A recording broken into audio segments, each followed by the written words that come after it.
საარჩევნო ადმინისტრაცია განაგრძობს ამორჩევლებისა და არჩევნებში ჩართული მხარეების ინფორმირებას კენჭისყრის დღის პროცედურების მიმდინარეობასთან დაკავშირებით ამ დროისთვის საარჩევნო უბანზე ხმის მიცემის პროცესი მშვიდ ვითარებაში მიმდინარეობს.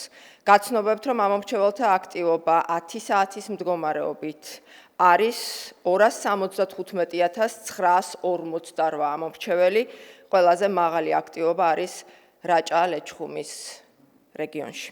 იმ ამორჩევლებისთვის, რომლებიც ჯანმრთელობის მდგომარეობის გამო თავად ვერ მიდიან არჩევნებზე, გადასატანი ყუთები უკვე გავიდა საარჩევნო უბნებიდან, შეგახსენებთ, რომ ის ამორჩევლებიც, რომლებიც გადასტანის საარჩევნო ყუთით მისცემენ ხმას, გაივლიან მარკირების პროცედურას.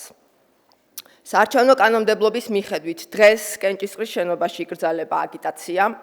დაუშვებელია კენჭისყრის შენობის შესასვლელიდან 25 მეტრის მანძილზე სააგიტაციო მასალის განთავსება.